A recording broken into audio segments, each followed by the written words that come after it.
Students, कैसे हो। आज हम लोग पढ़ेंगे हिस्ट्री।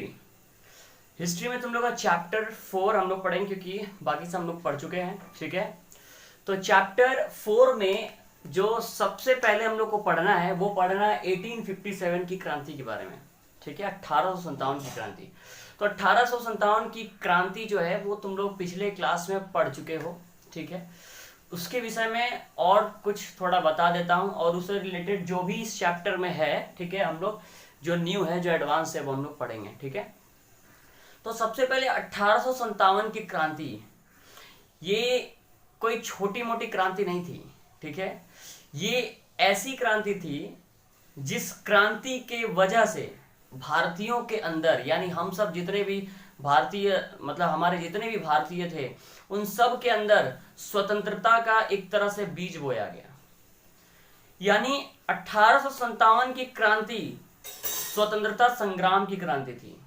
ठीक है, 1857 की क्रांति जब हुई तो जितने भी इंडियंस, जितने भी भारतीय थे, ठीक है, उन सबको ये समझ में आ गया कि हम अपनी आज़ादी के लिए लड़ सकते हैं, हमारे पास इतनी पावर है, हमारे पास इतनी शक्ति है, जनशक्ति है कि हम अंग्रेजों को खदेड़ सकते हैं। ठीक है, मतलब क्या था कि इसके पहले जो हाल था हमारे इंडियंस का, वो ऐसा था कि भाई अब हमारा जो लाइफ है, हमारी जो नियति है, ये सब ब्रिटिशों के ही हाथ में है। ठीक है, हम लोग इससे दूर नहीं भाग सकते।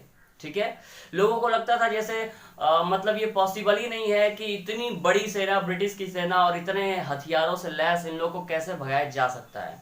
मतलब ऐसे समझ लो कि जैसे अगर किसी, वो सर्कस वाले क्या करते हैं, छोटे से हाथी को, छोटा जो हाथी होता है उसको बचपन से ही उसको एक छोटे से मतलब जंजीर में बांध के रखते हैं। जंजीर में छोटा सा नॉर्मल सा जंजीर, जो बचपन में वो तोड़ नहीं पाता है। ठीक है, लेकिन जब वो हाथी बड़ा हो जाता है, बहुत बड़ा हो जाता है, ठीक है ना, बहुत बड़ा हो जाता है, तो वो उस जंजीर को तोड़ सकता है। ठीक है, लेकिन वो तोड़ता नहीं है। क्यों नहीं तोड़ता है? क्योंकि बचपन से उसी जंजीर में जकड़े हुए है, और उसे लगता है कि जब इतने सालों से मैंने नहीं इसे तोड़ पाया, तो अब मैं क्या तोड़ पाऊंगा। ठीक है, तो अब वो जब बड़ा हो जाता है तो उसको तब भी यही भ्रम रहता है कि नहीं, इसको मैं नहीं तोड़ सकता। वैसे ही हमारे अंदर भी एक भावना आ चुकी थी कि हमसे अब ये मतलब आज़ादी की लड़ाई नहीं लड़ी जा सकती। लेकिन जब 1857 का विद्रोह हुआ, तो एक ऐसा विद्रोह हुआ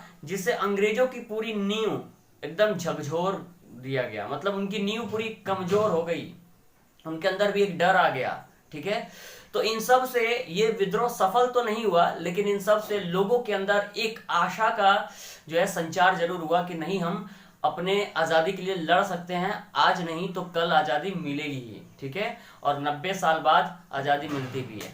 ठीक है, अब जैसे देखो, सबसे पहले हम लोग पढ़ेंगे कि 1857 की क्रांति में कौन क्या, किसका क्या मंतव्य था, किसकी धारणा क्या थी, और कुछ इंपॉर्टेंट बुक्स हैं जिसका नाम पढ़ेंगे। तो सबसे पहले देखो, 1857 की क्रांति को प्रथम स्वतंत्रता संग्राम कहने वाले सबसे पहले हमारे महान क्रांतिकारी नेता विनायक दामोदर सावरकर थे। बी.डी. सावरकर।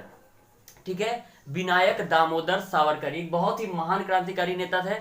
ठीक है, जिन्होंने अपने मतलब पूरी जीवन को देश के लिए जो है न्यौछावर कर दिया। मतलब समझ लो कि इन्होंने जीवन में अपनी इतनी यात्राएं सही है कि इस वीडियो में बताना मुश्किल है। ठीक है, इनको काले पानी की सजा हो जाती है, इन्हें अंडमान निकोबार सेलुलर जेल में डाल दिया जाता है। ठीक है, ये कभी और हम लोग करेंगे। तो विनायक दामोदर सावरकर 1900 में 1857 की क्रांति को स्वतंत्रता संग्राम कहते हैं, प्रथम स्वतंत्रता संग्राम कहते हैं। ठीक है ना, फर्स्ट। ठीक है, अब देखो, उसके बाद सुरेंद्र नाथ सेन अपनी किताब लिखते हैं 1857। इनकी किताब का ही नाम है 1857। ठीक है, सुरेंद्र नाथ सेन की किताब का नाम क्या है? 1857। ये अपनी किताब में कहते हैं कि प्रारंभ में ये तो सैनिक विद्रोह था, लेकिन धीरे धीरे ये एक जन आंदोलन के रूप में उभर गया। ठीक है, फिर उसके बाद अशोक मेहता की किताब है द ग्रेट रिवॉल्ट। ठीक है, इन्होंने भी इसमें वर्णन किया है कि किस तरह स्वतंत्रता संग्राम की तरफ अग्रसर हो रहा था ये युद्ध। ठीक है, तो दो किताबों का नाम याद रखना, Surendra Nath Sen 1857, Ashok Mehta the greatest revolt. ठीक है, अब देखो यहाँ पे एक अंग्रेज का भी मंतव्य मैंने लिया है, वी स्मिथ। वी स्मिथ क्या बोले थे? वी स्मिथ बोला था कि ये जो 1857 का विद्रोह है, ये विद्रोह जो है सैनिकों के अनुशासनहीनता का कारण था, और जो अधिकारी थे, अंग्रेज अधिकारी थे, उनकी लापरवाही का कारण था। तो वो अंग्रेज थे तो उन्होंने अपने तरफ से मंतव्य को व्यक्त किया, और हम भारतीयों में जो लोग थे वो अपने तरह से मंतव्य को व्यक्त किए, ठीक है। लेकिन ये प्रथम स्वतंत्रता संग्राम था, इससे एक स्वतंत्रता की किरण लोगों के अंदर जाग उठी थी। तो सबसे पहले अब आते हैं कि भाई इस 1857 की विद्रोह का कारण क्या था, ठीक है। क्योंकि जब तक कोई मेन एक रूट नहीं मिलता है तब तक कोई भी क्रांति होती नहीं है, ठीक है। तो देखो सबसे पहला जो रीजन है, सबसे पहला रीजन कह सकते हैं, देखो पहला रीजन है राज्य हड़प नीति, ठीक है। सबसे पहला रीजन गोद निषेध प्रथा भी इसको बोलते हैं, और इंग्लिश में डॉक्ट्राइन ऑफ लैप्स बोलते हैं, ठीक है। ये इंग्लिश भी याद रखना। तो राज्य हड़प नीति, गोद निषेध प्रथा, ये लॉर्ड डलहौजी द्वारा लगाया गया था। लॉर्ड डलहौजी द्वारा ये क्या है, ये नीति कहता था कि जो भी भारतीय राजा हैं, अगर उनका कोई पुत्र नहीं है, ठीक है, अगर उनका कोई पुत्र नहीं है तो उनके मरणोपरांत यानी उनके मरने के बाद वो जितने भी जायदाद है सब सरकारी जायदाद में शामिल कर लिया जाएगा, ठीक है। और उसने बताया कि जो भी ऐसे राजा हैं जिनका अपना पुत्र नहीं है वो गोद नहीं ले सकते किसी दूसरे को। यानी क्या होता है, जैसे सपोज मैं राजा हूं तो मेरा कोई वंश नहीं है, तो मैं क्या करूंगा, किसी अनाथालय या कहीं से मैं एक बच्चे को ले सकता हूं ताकि वो मेरे वंश को आगे बढ़ाए, ठीक है। तो क्या है कि इस नीति ने इसको बंद कर दिया कि कोई भी राजा अगर निसंतान है तो वो किसी दूसरे बच्चे को गोद नहीं ले सकता। अर्थात अगर वो मतलब जब तक जी रहा है तो जी रहा है, अगर मर जाता है तो उसका पूरा राज्य सरकारी, ठीक है ना, खजाने में यानी सरकारी रियासत में मिला लिया जाएगा। तो ये था राज्य हड़प नीति, ठीक है। अब देखो दूसरा सबसे मुख्य कारण और सबसे तात्कालीन कारण मतलब यही एक वजह था जिसके वजह से युद्ध बहुत ही जल्दी छिड़ गया। सैनिक कारण को तत्कालीन कारण भी कहते हैं, ठीक है। इसमें क्या था, अब ये अफवाह फैली थी कि हकीकत थी या क्या थी, ठीक है, कि एनफील्ड राइफल नाम का एक नया जो है कारतूस आया था। एनफील्ड राइफल नाम याद रखना, एनफील्ड राइफल, जिसमें ये कहा जाता था कि उसको जो है पहले दांत से काटना पड़ता था फिर चलाना पड़ता था, और जो काटते थे वो सुअर की चर्बी और गाय की चर्बी से मिलके बना होता था। तो जब ये अफवाह फैली तो मुस्लिम भी नाराज हुआ और हिंदू भी नाराज हुआ, ठीक है। और एक बहुत ही भयानक सैनिकों में जो है बगावत होने लगी, ठीक है, जिसमें सबसे आगे हमारे मंगल पांडे थे, ठीक है। ये मंगल पांडे जो है यही बैरकपुर, कोलकाता के बैरकपुर छावनी में ये जो है सैनिक के रूप में तैनात है, और वहीं पे इन्होंने विद्रोह शुरू कर दिया, ठीक है। अंत में इनको फांसी हो जाती है। और याद रखना मंगल पांडे उत्तर प्रदेश के बलिया के थे, ठीक है। ये एक तरह से प्रथम क्रांतिकारी बोल सकते हो, ठीक है। और सामाजिक कारण क्या था कि देखो अंग्रेज क्या थे ना, अंग्रेज हमारे भारतीय समाज में भी दखल अंदाजी देने लगे थे। हमारे समाज की जो रीति जो नियम थे उनमें दखल अंदाजी देने लगे थे कि ये मत करो या वो मत करो, हर चीज में लोग रुकावट डालते थे। तो इससे जनता के अंदर क्या था, एक असंतोष फैल गया था, ठीक है। अंग्रेजों के प्रति घृणा उत्पन्न हो गई थी। फिर ये लोग धार्मिक कारण भी था, ये लोग ज्यादा से ज्यादा लोगों को प्रेरित करते थे कि ईसाई धर्म अपना लो, हिंदू से ईसाई बन जाओ, मुस्लिम से ईसाई बन जाओ। तो ये एक धार्मिक कारण था जिसके वजह से जो भी हिंदुस्तानी जो मुस्लिम हो या हिंदू हो वो लोग क्या थे, इनसे काफी घृणा करने लगे थे, ठीक है। और भी बहुत सारे और भी कारण है, मेन कारण यही था, और भी बहुत छोटे छोटे कारण हैं, ठीक है। इस विद्रोह में मुगल का अंतिम जो शासक थे बहादुर शाह द्वितीय वो भी थे, ठीक है। उसके बाद फिर कई लोग थे, ठीक है। नाना साहब थे, तात्या टोपे थे, सॉरी कुंवर सिंह थे, नाना साहब नहीं थे, तात्या टोपे थे, कुंवर सिंह थे, ये लोग थे। अब क्या है कि मेन कारण क्या था, सैनिक कारण और राज्य हड़प नीति। राज्य हड़प नीति के में मेन जो विक्टिम थी, मतलब मेन जिनको टारगेट किया गया था वो थी झांसी की रानी लक्ष्मीबाई, ठीक है। One and only Lakshmibai, Jhansi की रानी, जिन्होंने अपनी वीरता और शौर्यता का प्रमाण दिया है इस युद्ध में, ठीक है। कहानी तुम लोग को पता ही है लक्ष्मीबाई की।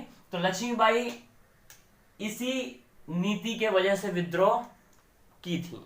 अब सवाल यह है कि जब विद्रोह इतना बड़ा था, सैनिक भी थे और कुछ राजा भी थे, ठीक है, लक्ष्मीबाई जैसे लोग थे, फिर भी ये युद्ध विफल क्यों हुआ? तो देखो, असफलता का जो कारण है वो बड़ा क्लियर है। अगर तुम लोग बचपन में कहानी पढ़े हो ना कि एक किसान के 4 लड़के होते थे, फिर वो चारों को एक एक बंडल लकड़ी देते हैं, कोई नहीं तोड़ पाता है, और सिंगल सिंगल लकड़ी देते हैं तो सब लोग तोड़ देते हैं, जिसे वो बताने का कोशिश करते हैं कि एकता जरूरी है। तो बिल्कुल इस विद्रोह में भी एकता नहीं थी। एकता किस प्रकार? कहने का मतलब कि सब लोग अलग अलग टाइम पे युद्ध किए थे, और अलग अलग जब टाइम पे युद्ध किए थे तो अंग्रेज उसे दबाने में आसानी से सफल हो गए। ठीक है, एक निश्चित तारीख नहीं था कि विद्रोह किस दिन चालू किया जाएगा। ठीक है, मतलब एक अच्छी व्यवस्था नहीं थी। ठीक है, कोई एक लीडर नहीं था। कोई भी युद्ध सफल तब होता है जब उसमें सिंगल कोई एक लीडर होता है। इसमें बहुत सारे नेता थे, कुंवर सिंह, लक्ष्मीबाई, मंगल पांडे, ठीक है, जिसके वजह से बहादुर शाह, जिसके वजह से जो है ये हजरत बेगम थी, ये जो है युद्ध सफल नहीं हुआ। ये जो क्रांति था, सॉरी युद्ध नहीं था, ये क्रांति था, ठीक है, जो युद्ध का रूप लिया, सफल नहीं हुआ। तो ये था सफलता का परिणाम। क्या है परिणाम? सबसे एक अच्छा परिणाम यह आया कि भारतीय यानी हमारे अंदर एक स्वतंत्र होने की भावना जाग उठी कि हाँ स्वतंत्र होना है, और इसके बाद युद्ध पे युद्ध होते गए। ठीक है, अब देखो ये तो हो गया 1857 क्रांति का कारण परिणाम सारा। ठीक है, अब हमारे पास है महारानी विक्टोरिया का घोषणा पत्र। जब ये सब युद्ध दबा दिया गया, खत्म हो गया, ठीक है, तो महारानी विक्टोरिया ने एक घोषणा पत्र बनाई, यानी प्रोक्लेमेशन बनाया, एक सिद्धांत बनाया, ठीक है, कि अब से नए नियम लागू किए जाएंगे। इसके तहत बहुत कुछ बदल दिया गया। सबसे इंपॉर्टेंट क्वेश्चन याद रखना कि महारानी विक्टोरिया का घोषणा पत्र 1 नवंबर 1858 मिंटो पार्क जो इलाहाबाद में है वहां पे लॉर्ड कैनिंग द्वारा पढ़ा गया था। 1 नवंबर 1858 मिंटो पार्क, इलाहाबाद के मिंटो पार्क में लॉर्ड कैनिंग ने पढ़ा था। और लॉर्ड कैनिंग जो है लॉर्ड डलहौजी के जगह पे लाया गया था। लॉर्ड कैनिंग को अंतिम गवर्नर कहते हैं, अंतिम गवर्नर जनरल, और पहला वायसराय कहते हैं। अभी क्यों ऐसा कहते हैं अभी पता चल जाएगा। ठीक है, तो अंतिम गवर्नर जनरल है ये बंगाल का, इंडिया का, और पहला वायसराय। अब देखो क्या है इस घोषणा पत्र में बोला क्या गया था, ये मुख्य बातें, इसको नोट कर लेना, इसको मैंने छांट करके लिखा है जो मुख्य बातें हैं। तो पहली बात यह है कि भारतीय शासन ईस्ट इंडिया कंपनी से ब्रिटिश गवर्नमेंट के हाथों में चला गया। यानी पहले क्या था, एक तरह से डुअल मतलब थ्योरी, डुअल जो है नेशन था, मतलब दो तरह के, सॉरी डुअल नेशन बोल रहे हैं, दो लोग राज्य अपने अपने तरीके से चला रहे थे। मतलब ब्रिटिश इंडिया कुछ चीजों को संभालती थी और ईस्ट इंडिया कंपनी कुछ चीजों को संभालती थी। तो इसके बाद क्या हुआ, ईस्ट इंडिया कंपनी के हाथों से सारी सरकारी बागडोर ब्रिटिश जो प्रिंसेस या जो भी महारानी होती थी उनके हाथों में चला गया। मतलब ईस्ट इंडिया कंपनी के सारे अधिकार ब्रिटिश गवर्नमेंट के हो गए कि अब ब्रिटिश गवर्नमेंट ही सब कुछ डिसाइड करेगी। लॉर्ड डलहौजी की राज्य हड़प नीति यानी गोद लेने का जो अधिकार था, ठीक है, तो लॉर्ड डलहौजी की राज्य हड़प नीति को हटा दिया गया और गोद लेने के अधिकार को पुनः दे दिया गया कि नहीं, गोद ले सकते हैं और राज्य किसी का हड़पा नहीं जाएगा। फिर इस घोषणा के तहत सरकार अब भारतीयों के सामाजिक तथा धार्मिक मामले में हस्तक्षेप नहीं करेगी। और इसमें इंपॉर्टेंट बात बोली कि हम अंग्रेज लोग किसी भी भारतीय के सामाजिक और धार्मिक, ठीक है, अंदरूनी मामले में मतभेद नहीं खड़ा करेंगे, हम उसमें नहीं कोई भी इश्यूएंस मतलब कोई भी प्रॉब्लम क्रिएट करेंगे, ठीक है, हस्तक्षेप नहीं करेंगे, इंटरफियर नहीं करेंगे। और चौथा, यह भी बहुत इंपॉर्टेंट है, पहले क्या था ना कि ये लोग जानबूझ करके भारतीयों को भी सेना में ज्यादा लेते थे। ठीक है, देखो 5:1 पहले लेते थे, यानी 500 अगर भारतीय हैं तो 100 अंग्रेज होते थे।